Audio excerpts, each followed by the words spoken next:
সেজন্য বলতেছিলাম, এই এলাকার যুবকদের অন্তরের ভিতরে কোরআনের প্রতি ভালোবাসা সৃষ্টি করে দিয়েছেন কে? এই যুবকদের অন্তরের ভিতরে কোরআনের আগুন জ্বালায় দিয়েছে, কোরআনের ভালোবাসা জ্বালায় দিয়েছে, যার কারণে তারা গান বাজনা বেশ্যা বেহায়াপনা বাদ রেখে তারা আজকে একটি কোরআনের মাহফিল ওনারা আয়োজন করেছেন, ঠিক কিনা? কোরআনের মাহফিল মানে একটি জান্নাতের বাগান। কিসের বাগান? এটা আমার কথা না রাসূলের কথা? আল্লাহ রাসূলের কথা। ক্বালান নবী সাল্লাল্লাহু আলাইহি ওয়াসাল্লাম, ইযা মারারতুম বিরিয়াদিল জান্নাতি ফারতাউ। قالوا وما رياض الجنة يا رسول الله؟ قال حلق الذكر أو كما قال عليه الصلاة والسلام. ওনারা কেন আসেন? ভালো আছেন সবাই? একটু কোনো কষ্ট দিবেন, ওনারা একটু কোনো সামনে আসতে দিবেন না, আর কেন মাঝখানে জায়গা ফাঁকা আছে, একটু যদি সামনে মাশাআল্লাহ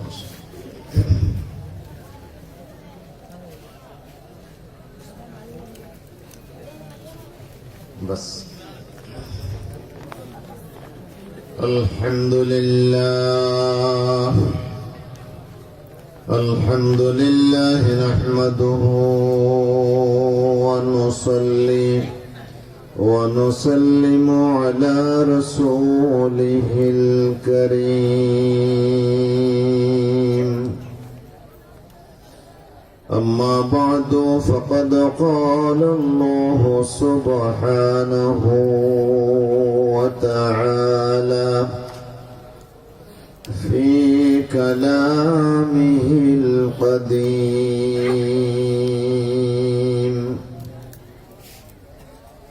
في شان نبيه العظيم. أعوذ بالله من الشيطان الرجيم. بسم الله الرحمن الرحيم. إن الله وملائكته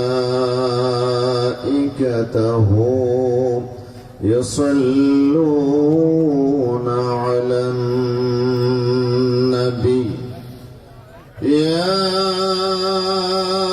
أيها الذين آمنوا صلوا عليه وسلموا تسليما. صلى الله على سيدنا محمد وآله وصحبه وسلم. صلى الله على سيدنا محمد وآله وصحبه وسلم. بلغ العلا بكماله كشف الدجى بجماله. حسنت جميع خصاله. صلوا عليه وآله.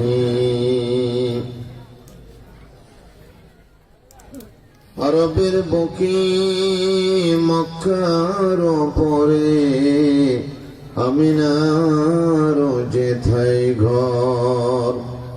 খোদার করুণা কাউসার হয়ে জরসে বারংবার।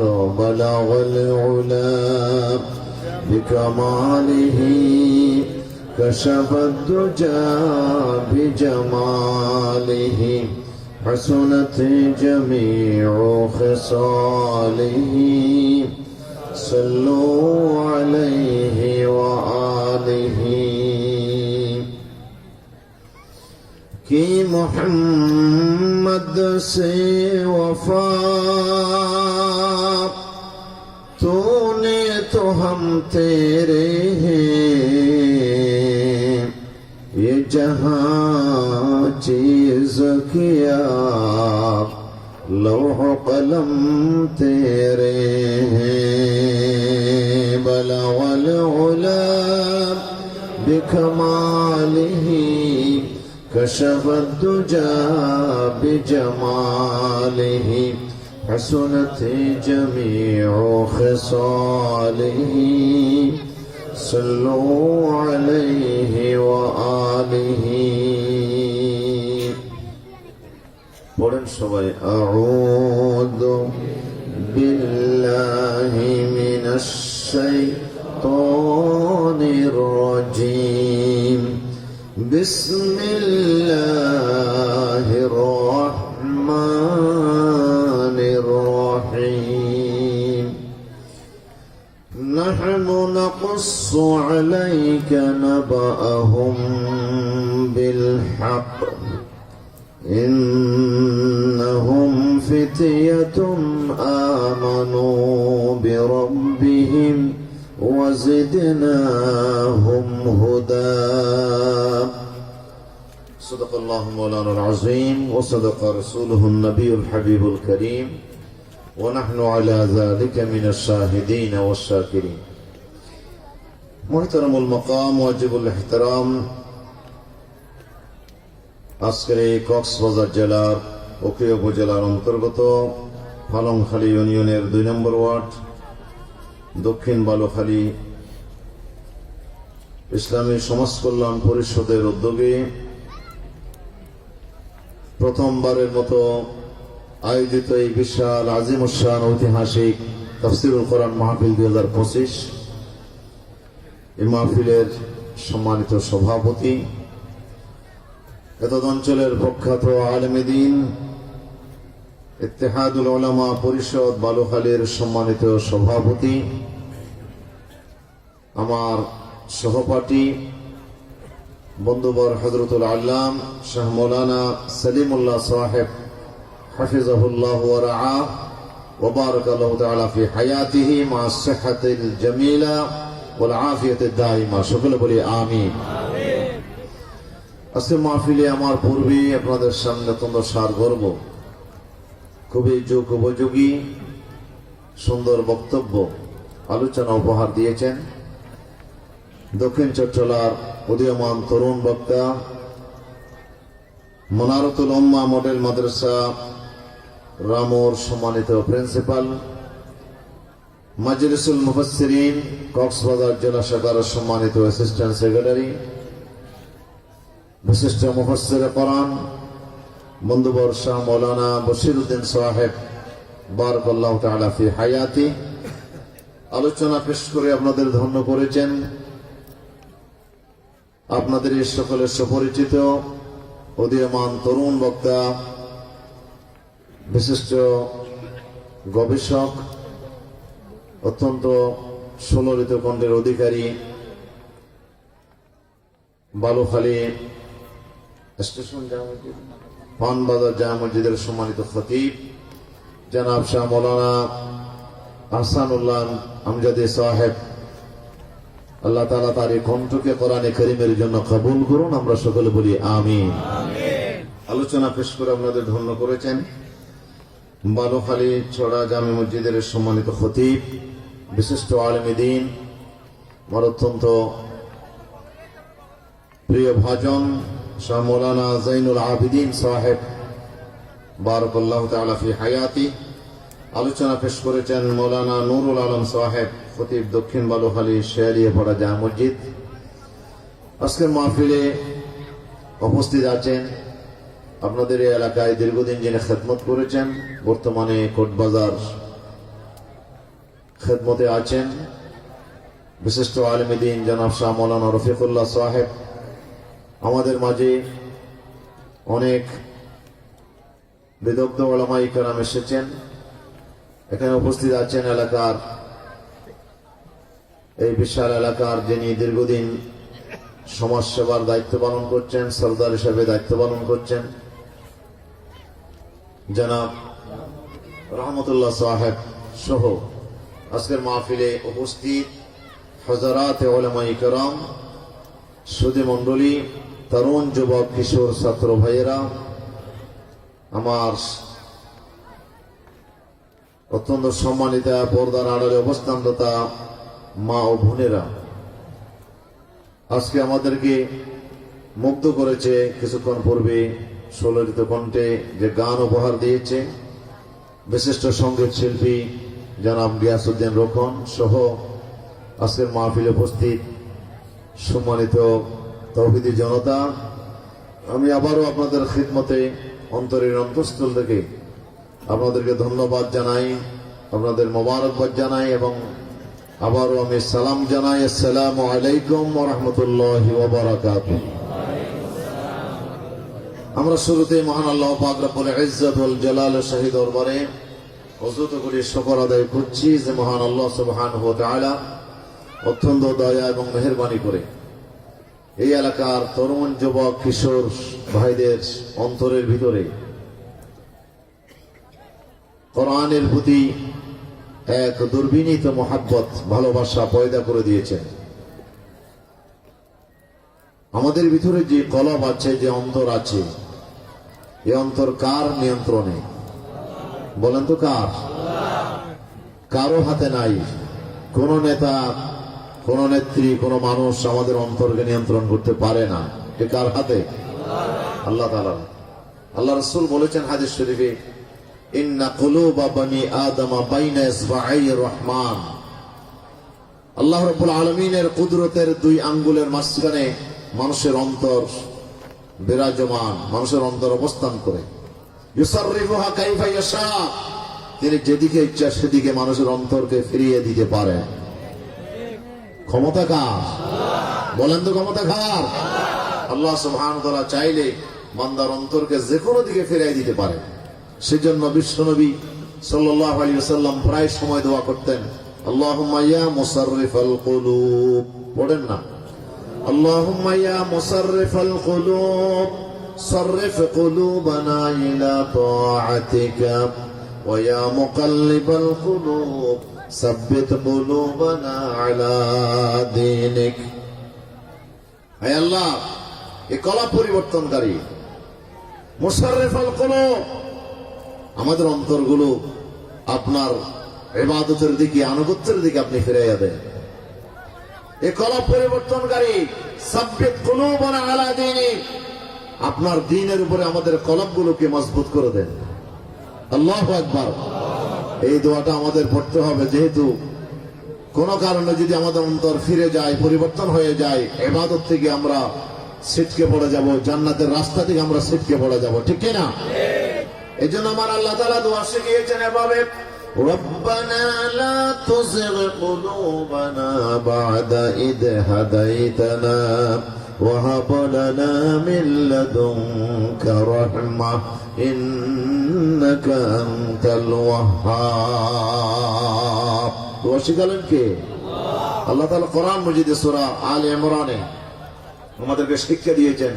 ইমানদাররা এইভাবে দোয়া করে, রব্বানা লা তুযিগ কুলুবানা, হে আল্লাহ আমাদের কলবগুলোকে আবার বাঁকা করে দিও না। বা'দা ইয হাদাইতানা, কোরআনের হেদায়েত আমাদেরকে দেওয়ার পরে, ইসলামের পক্ষে হেদায়েত দেওয়ার পরে আবার আমাদের কলবগুলোকে তুমি আবার বাঁকা করে দিও না, ফিরাইয়া দিও না। ওয়া হাব লানা মিন লাদুনকা রাহমা, আমাদের প্রতি তোমার রহমত তুমি আমাদেরকে দান করো। ইন্নাকা আনতাল ওয়াহ্হাব, তুমি বড়ই দানশীল। আল্লাহ বড়ই দানশীল।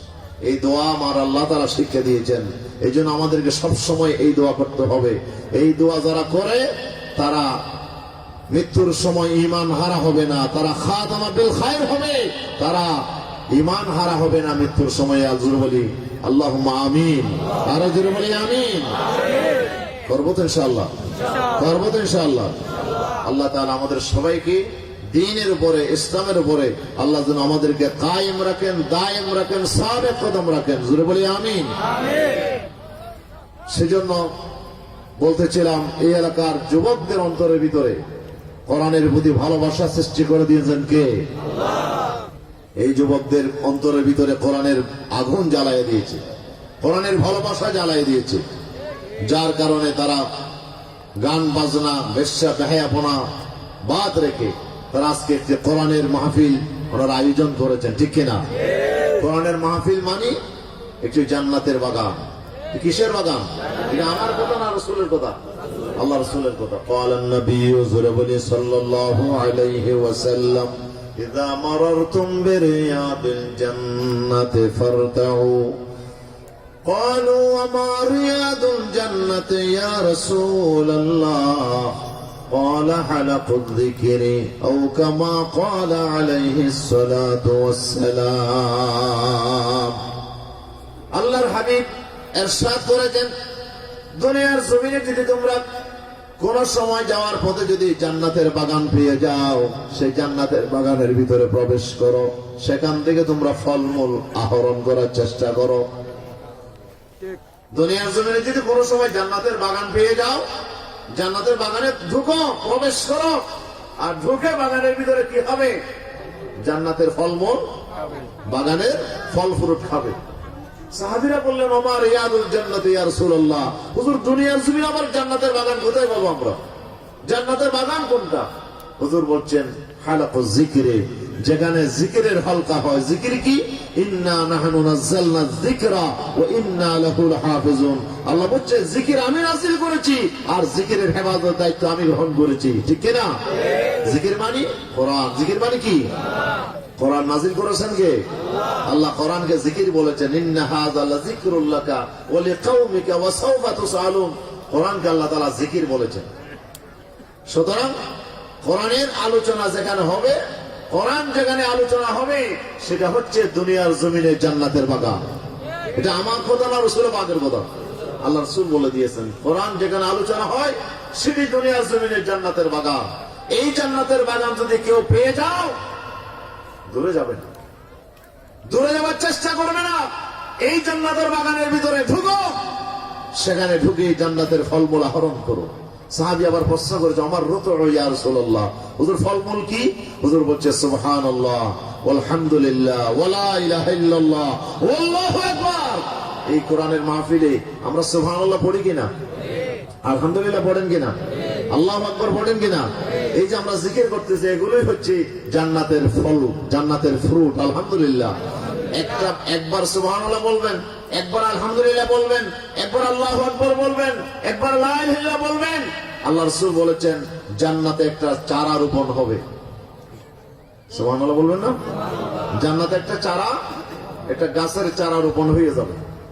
হযরত ইব্রাহিম আলাইহিস সালামের সাথে আল্লাহ রাসূলের সাথে দেখা হয়েছে মেরাজের রাতে। ইব্রাহিম আলাইহিস সালাম আল্লাহ রাসূলকে বললেন, আপনার উম্মতকে গিয়ে একটা খবর জানিয়ে দেন যে ইন্নাল জান্নাতা কিআনুন, জান্নাত হচ্ছে একটি খালি জায়গার নাম। সুবহানাল্লাহ। জান্নাত কিসের নাম? একটি খালি জায়গার নাম, একটি খোলা ময়দানের নাম। সেই ময়দানে কোনো গাছপালা নাই, কোনো ঘরবাড়ি নাই, কোনো স্থাপনা নাই, একটি খালি জায়গা।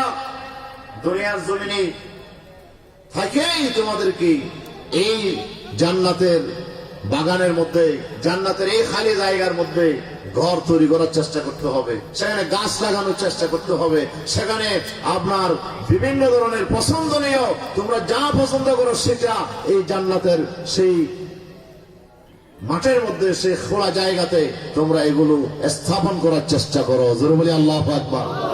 ঘর কেমনে বানাবো? জান্নাতে ঘর কেমনে হবে? ঘর দরকার আছে? কথা বলে না, দরকার আছে? দরকার আছে। কেমনে ঘর হবে?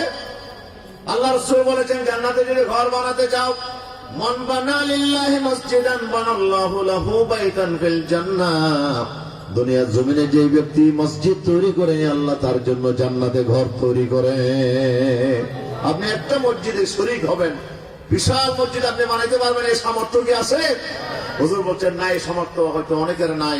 ওয়ালাউ কামাফহাসে কাতাতিন, রাসূলুল্লাহ বলেছেন, যদি একটা পাখির বাসা পরিমাণও, যদি একটা ছোট্ট জায়গা, একটা পাখির ঘর পরিমাণও যদি ছোট্ট একটা মসজিদ যদি কেউ তৈরি করে, আল্লাহ তার জন্য বিশাল একটা ঘর, প্রাসাদ আল্লাহ তার জান্নাতে তৈরি করবে।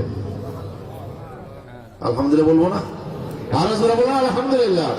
তাহলে দুনিয়াতে যারা মসজিদ বানায়, মসজিদে সাহায্য করে, তারা জান্নাতে কি বানায়? ঘর বানাচ্ছি, তারা জান্নাতে ঘর তৈরি করছে।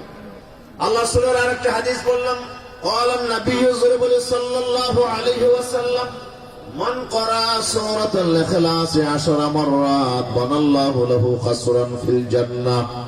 হুজুর ইরশাদ করেছেন যে ব্যক্তি দুনিয়ার জমিনে সূরা ইখলাস কুল আল্লাহ শরীফ 10 বার পড়বে। কয়বার?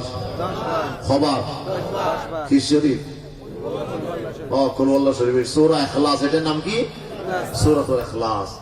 ইখলাস নামক এই সূরাটা 10 বার যে পড়বে, বুঝে শুনে পড়বে, বিশ্বাস নিয়ে পড়বে, মুহাব্বত নিয়ে পড়বে, রাসূলুল্লাহ বলেছেন বানাল্লাহু লাহু কাসরান ফিল জান্নাহ, আল্লাহ তার জন্য একটা বিশাল ঘর আল্লাহ জান্নাতে তৈরি করবেন। হযরত ওমর বলছে, ইয়া রাসূলুল্লাহ, যত 10 বার পড়ি ততটা ঘর তৈরি হবে জান্নাতে? হুজুর বলেন, হ্যাঁ, যত 10 বার পড়বে ততটা ঘর জান্নাতে তৈরি হবে। তখন হযরত ওমর বলছেন, ইজাল্লাহ নুকাসসিরান্না কুসুরানা ইয়া রাসূলুল্লাহ, ইয়া রাসূলুল্লাহ, আপনি সাক্ষী রাখেন, তাহলে আমরা বেশি বেশি জান্নাতে বিল্ডিং বানাবো, জান্নাতে বেশি বেশি ঘর আমরা বানাবো। যত 10 বার পড়ি তত একটা বিল্ডিং জান্নাতে তৈরি হয়ে যাবে। জান্নাতে ঘর দরকার আছে না নাই? অনন্তকাল ধরে আমরা সেখানে থাকবো, আর সেখানে আমার ঘর দরকার। দুনিয়াতে যেমন একটা থাকার জন্য অল্প দিনের জন্য একটা ঘর দরকার, জান্নাতে তো আমার বেশি ঘর দরকার, ঠিক কিনা? আর সেই ঘর আপনি তৈরি করতে হবে দুনিয়াতে থেকেই। দুনিয়াতে থেকেই ঘর কি করতে হবে?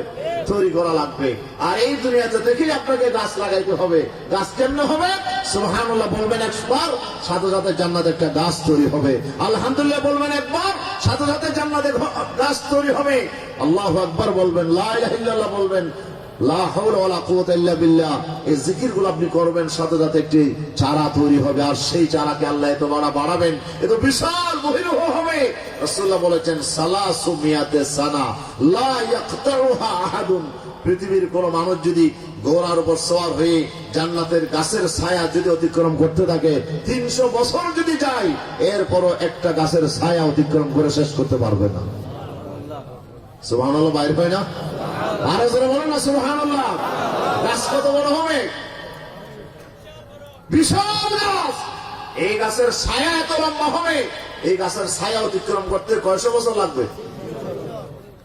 300 বছর বানানো কথা না, মিশকাতে হাদিস আছে 300 বছর লাগবে। ঘোড়ার উপর সওয়ার হয়ে যদি দ্রুতগামী বাহন নিয়ে যদি আপনি যান, 300 বছর আপনাকে যেতে হবে জান্নাতের একটা গাছের ছায়া অতিক্রম করতে। ওই গাছের আবার ডালপালা কত, ফল ফ্রুট কত, চিন্তা করে দেখেছেন? জান্নাতের ঘর আপনি তৈরি করতে হবে দুনিয়াতে থেকে, আর এই দুনিয়াতে থেকেই আপনাকে জান্নাতের গাছগুলো আপনাকে রোপণ করতে হবে, ঠিক কিনা?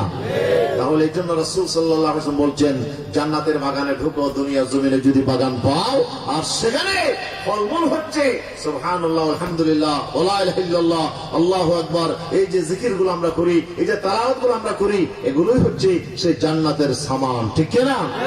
তাহলে আমরা দুনিয়ার জমিনে এই যে জান্নাতের বাগান আমরা যারা পেয়েছি, আজকে যারা আমাদের জন্য এই বাগান আমাদেরকে উপহার দিয়েছে, তাদের জন্য দোয়া করা দরকার আছে না নাই? কথা বলেন, দরকার আছে না নাই? আল্লাহ সুবহানাহু ওয়া তাআলা এলাকার যুবকদেরকে আল্লাহ তাআলা কোরআনের ভালোবাসা দিয়ে, মুহাব্বত দিয়ে আল্লাহ তাদেরকে এমন ভাবে তাদেরকে আল্লাহ তাআলা উজ্জীবিত করেছে। আল্লাহ তাদের উসিলায় আল্লাহ আমাদেরকে একটি কোরআনের বাগান দান করেছেন। আর এই কোরআনের এই জান্নাতের বাগানে আমরা যারা এসেছি, এখান থেকেই বোঝা যাবে কারা আখিরাতের জান্নাতে কারা যাবে। দুনিয়ার জান্নাতে যারা, দুনিয়ার বেহেশতে যারা প্রবেশ করতে চায় না, মন চায় না, তারা কি আখিরাতের জান্নাত পাবে? আল্লাহ বলছে, আমি একটু টেস্ট করে দেখতেছি কে কে জান্নাতে যেতে চায়। দুনিয়াতে যারা আমার কোরআনের বাগানে, জান্নাতের এই বাগানে যারা প্রবেশ করতে চায় না, তারা কখনো আখিরাতের জান্নাত পেতে পারবে না, ঠিক কিনা বলেন? আখিরাতের জান্নাত চাও, তাহলে এই টেস্টে তোমাকে পাস করতে হবে। আল্লাহ তাআলা একটি জান্নাতের বাগান আমাদের জন্য পাঠিয়েছেন। এই বাগানে আমাদেরকে প্রবেশ করে এখানে বসতে হবে, এখানে ফলমূল আহরণ করতে হবে, এখানে কোরআনের আলোচনাগুলো আমাকে রপ্ত করতে হবে। এগুলো যদি আমরা মেনে চলতে পারি, তাহলে মৃত্যুর সাথে সাথে আল্লাহ আমাদেরকে সেই জান্নাতে পৌঁছাই দেবেন। এই কথাকার আমার বিশ্বনবী বলেছেন, ক্বালান নবী সাল্লাল্লাহু আলাইহি ওয়াসাল্লাম, মান সালাকা তরিকান ইয়ালতামিসু ফীহি ইলমা সালাকাল্লাহু বিহি তরিকান ইলাল জান্নাহ আও কামা ক্বালা আলাইহিস সালাতু ওয়াস সালাম। আল্লাহর হাবিব বলেছেন, যারা দুনিয়ার জমিনে ইলম হাসিল করার জন্য, কোরআনের জ্ঞান অর্জনের জন্য যারা রাস্তা অবলম্বন করবে, এই রাস্তা দিয়ে সে আল্লাহর জান্নাত পর্যন্ত পৌঁছে যাবে। আল্লাহ তার জন্য জান্নাতের রাস্তার ব্যবস্থা করে দেবেন, জান্নাতের রাস্তার ব্যবস্থা করে দেবেন। রাসূলুল্লাহর কাছে এক আরবি, এক বৌদ্ধ এসেছে, এক গ্রাম্য লোক এসেছে। সে এসে বলে, হুজুর দুল্লানি আলা আমালিন ইযা আমিলতুহু দাখালতুল জান্নাহ। সুবহানাল্লাহ। হুজুর আমাকে এমন কিছু আমলের কথা বলেন যেগুলো করলে আমি সোজা বেহেশতে যেতে পারবো। সাহাবীর প্রশ্ন কেমন দেখছেন? প্রশ্ন কি? হুজুর এমন কিছু আমলের কথা আমাকে বলেন যে আমল করে আমি সোজা বেহেশতে যেতে পারবো। হুজুর বলেন, তুমি বেহেশতে যেতে চাও? হুজুর আমি বেহেশতে যেতে চাই। হুজুর বলছেন, তাইলে তুমি আলাইকা আন তাশহাদা আল্লা ইলাহা ইল্লাল্লাহ ওয়া আন্না মুহাম্মাদান আবদুহু ওয়া রাসূলুহু। তুমি এই কথা সাক্ষী দাও, আল্লাহ ছাড়া কোনো মাবুদ নাই, উপাস্য নাই, ইলাহ নাই, এবং মুহাম্মদ সাল্লাল্লাহু আলাইহি ওয়াসাল্লাম আল্লাহর রাসূল, আল্লাহর বান্দা, আল্লাহর প্রেরিত পুরুষ। এই কথা সাক্ষী দাও, ঈমানের ঘোষণা দাও। হুজুর এরপরে হুজুর বলছেন, ওয়াতুসাল্লি সালাওয়াতুল খামসা ফিল ইয়াউমি ওয়াল লাইলা। রাতে দিনে কত? 5 ওয়াক্ত নামাজ পড়া লাগবে। ঈমানের পরে রাতে দিনে কত পড়া লাগবে? 5 ওয়াক্ত নামাজ পড়া লাগবে। লোকটি বলল, ফাহাল আলাইয়া গায়রুহু, না ইয়া রাসূলুল্লাহ, হুজুর এরপর আর কিছু আসেনি আমার উপরে? হুজুর বলছেন, লা ইল্লা আন তাতাওয়া, না না আর কিছু নাই, ফরজ নাই, তবে চাইলে নফল করতে পারো। চাইলে কি? 5 ওয়াক্তের বাইরে চাইলে নফল করতে পারো, তাহাজ্জুদ করতে পারো, ইশরাক করতে পারো, আবিন করতে পারো, দুহা করতে পারো, তুমি চাইলে নফল করতে পারো, কিন্তু ফরজ আর নাই। ফরজ হলে হক তো। এরপরে ওয়াতাসুমা রমাদান, রমজানের 1 মাস রোজা রাখবা। সাহাবী প্রশ্ন করে, ফাহাল আলাইয়া গায়রুহু ইয়া রাসূলুল্লাহ, হুজুর এরপর আর কিছু আসেনি আমার উপরে? হুজুর বলেন, লা ইল্লা আন তাতাওয়া, ফরজ আর নাই। রমজানের রোজা রাখলে ফরজ শেষ, এর বাদে সারা বছরের ভিতরে নফল রাখতে চাইলে পারবা। কি নফল রোজা রাখতে চাইলে রাখতে পারবা। নফল রোজা আসেনি? রাসূল সাল্লাল্লাহু আলাইহি ওয়াসাল্লাম প্রত্যেক মাসে কয়টা রাখতেন রোজা? কথা বলেন, কয়টা? 3টা রোজা রাখতেন, 13, 14, 15। প্রত্যেক চন্দ্র মাসে 13, 14, 15, অথবা মাসের প্রথম তারিখ একটা, মাঝখানে একটা, লাস্টে একটা, এটাও আছে। আবার কি বলছেন, যে কোনো ভাবে মাসের ভিতরে 3টা রাখলে সুন্নাত আদায় হয়ে যাবে। আল্লাহু আকবার। যে কোনো ভাবে 3টা রাখলে কি হয়ে যাবে? আদায় হয়ে যাবে। রাসূল সাল্লাল্লাহু আলাইহি ওয়াসাল্লাম পরে সোমবার আর বৃহস্পতিবার আল্লাহ রোজা রাখতেন। কিবারে? হুজুর আপনি সোমবারে কেন রোজা রাখেন? হুজুর সোমবারে রোজা রাখে যে ফিহে উলিদতু, সেই দিন আল্লাহ আমাকে জন্ম দিয়েছেন এই দুনিয়াতে, আমি দুনিয়াতে জন্মগ্রহণ করছি কিবারে? সোমবারে, সেজন্য আমি শুকরিয়াতন রোজা রাখি। আল্লাহু আকবার। তো বৃহস্পতিবারে রোজা রাখেন যে ওদের ফিহে তুরাদু আমালুল ইবাদ, ওই দিন আল্লাহর কাছে বান্দার আমলগুলো পেশ হয়। 1 সপ্তাহে বান্দা যা আমল করে, এই আমলগুলো বৃহস্পতিবারে আল্লাহর কাছে হাজির হয়, পেশ করা হয়। আমি পছন্দ করি রোজাদার অবস্থায় যেন আমার আমলটা আল্লাহর কাছে হাজির হয়। এই জন্য আমি বৃহস্পতিবারে কি রাখি? রোজা রাখি। আমরা পারবো তো ইনশাআল্লাহ? পারবো তো ইনশাআল্লাহ? যাদের সামর্থ্য হয়, সুযোগ থাকে, আপনারা সোমবার অথবা এবং বৃহস্পতিবার এই 2 দিন সপ্তাহে রোজা রাখবেন।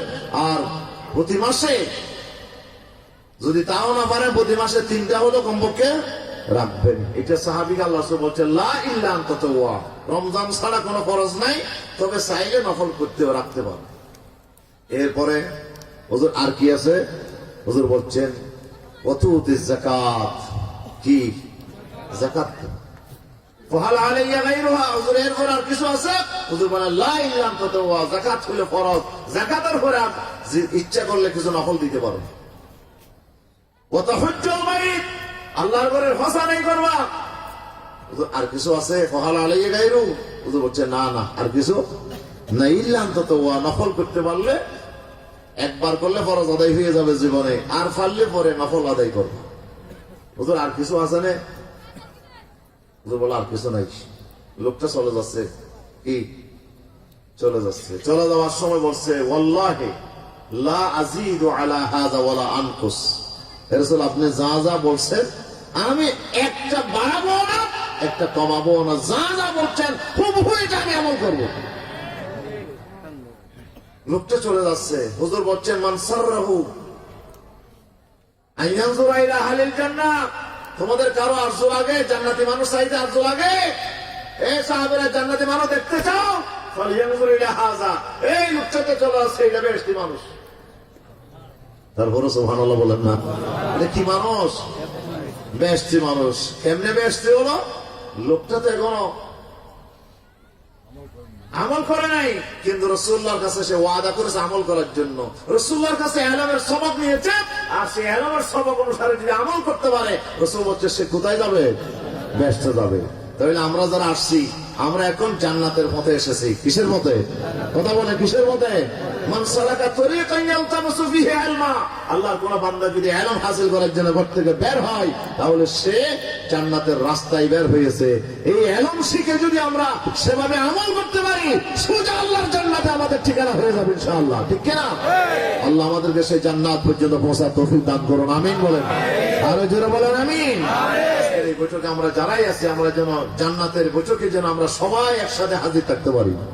আল্লাহ যেন তৌফিক দান করেন। আমিন বলেন। অত্যন্ত ওয়াজ ফ্যাট ভরে গিয়ে হই দুজনে হদ্দার গুণ হদ্দ ফ্যাট ভরে বুঝছে তো? হ্যাঁ, আল্লাহু আকবার।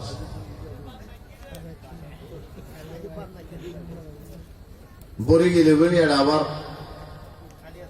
হ্যাঁ তোলা দিতে চাইলে কি বাই ফেলে যাবে। হ্যাঁ, খিদা থাকিলে মরিচ তোরা খাইলেও কি লাগে? মজা লাগে। আর যদি ফ্যাট ভরে যাবে বিরিয়ানি খাইলেও কি নলায়? মজা নলায়। তো রাইতে বেশি আসলে আলোচনা করতে গেলে কিছু সময় দরকার। আমি বাংলাদেশের আলহামদুলিল্লাহ বিভিন্ন জেলায় যাওয়ার সুযোগ হয়।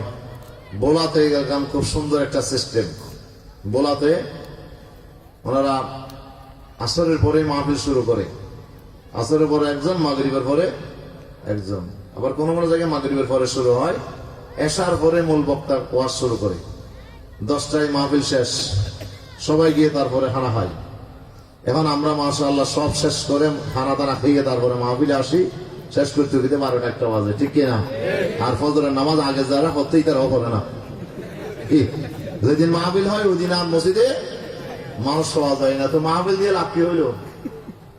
মাহফিলে তো আর লাভ নাই। ফজরের নামাজও যদি আমরা হাজির থাকতে না পারি, তাহলে মাহফিল দিয়ে কোনো লাভ আছে? এই জন্য আমাদের দরকার সিস্টেম চেঞ্জ করা, এবং বক্তা বেশি না দিয়ে কম বক্তা দিয়ে আমরা যেন 11টার ভিতরে কমপক্ষে আমরা মাহফিল শেষ করতে পারি, এবং 12টায় যেন আমরা বাড়িতে পৌঁছতে পারি। এরপর ইনশাআল্লাহ ফজরের নামাজ আমরা পড়তে পারবো।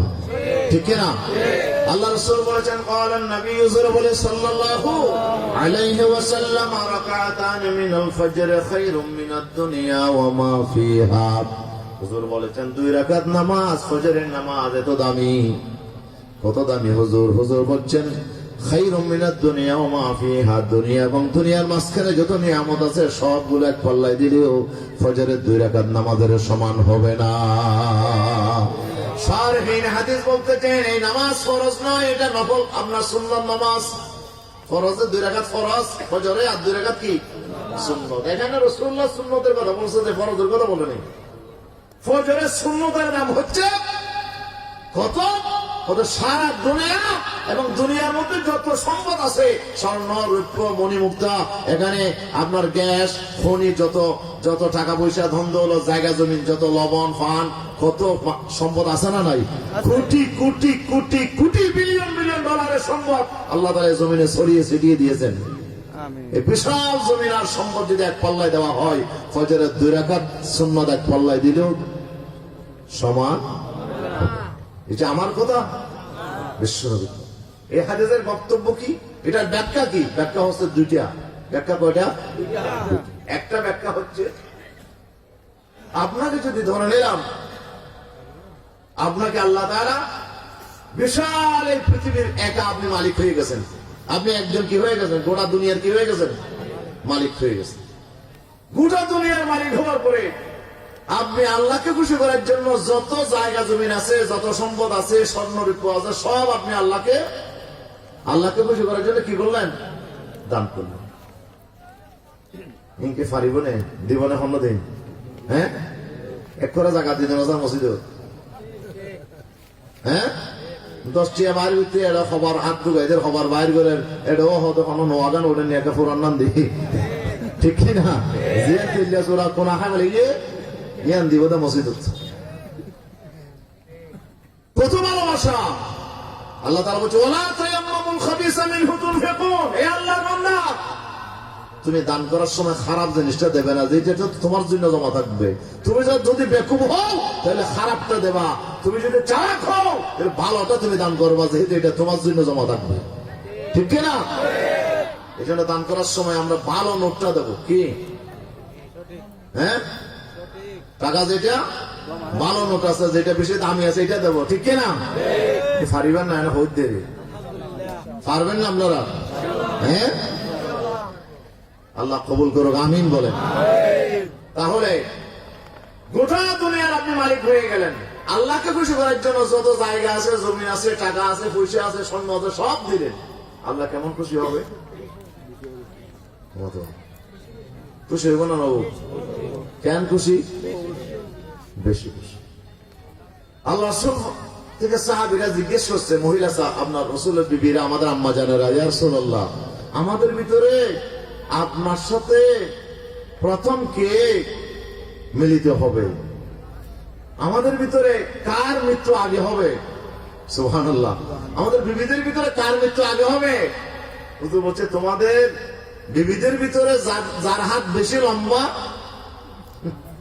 যার হাত বেশি লম্বা সে প্রথম আমার সাথে মিলিত হবে, তার মৌত আগে হবে আমার ফ্যামিলির ভিতরে।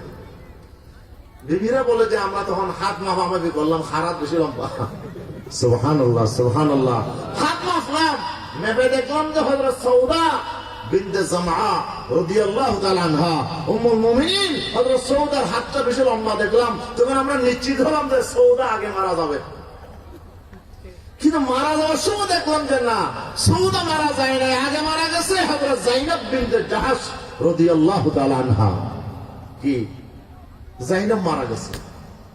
যায়েনব মারা যাওয়ার পর আমরা খুব টেনশনে পড়ে গেলাম। আল্লাহ রাসূল তো অসত্য কথা বলেন না, তিনি তো মিথ্যা কথা বলেন না। হাত মেপে দেখলাম সৌদার হাত লম্বা, কিন্তু মারা গেল যায়েনব, বড় নাকি? তখন আমরা বুঝলাম যে না, হাত লম্বা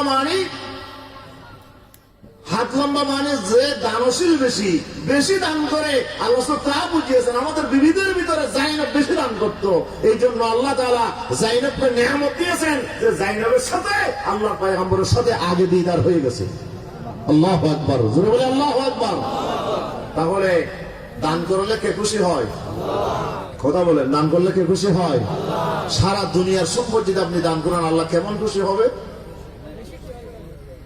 ওদের তার চাইতে বেশি খুশি হবে যদি 2 রাকাত সুন্নত নামাজ ফজরে পড়তে পারেন। ফজরে 2 রাকাত সুন্নত যদি আপনি যথাসময়ে উঠে পড়তে পারেন, তবে আল্লাহ তার চাইতে বেশি খুশি হবে। এটাই হচ্ছে হাদিসের ব্যাখ্যা।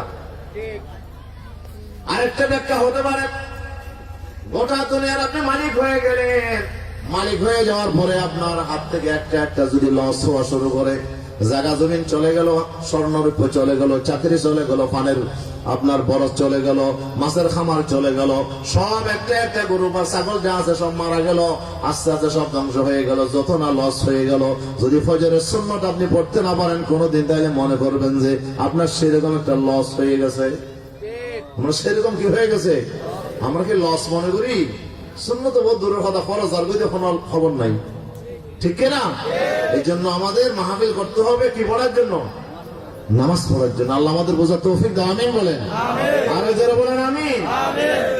যাক, আমি লম্বা কথায় যাব না, আপনাদের কাছে একটা আয়াত আমি তেলাওয়াত করেছি, সূরা কাহফের 13 নম্বর আয়াত। কত নম্বর আয়াত বলেন তো? 13 নম্বর আয়াত।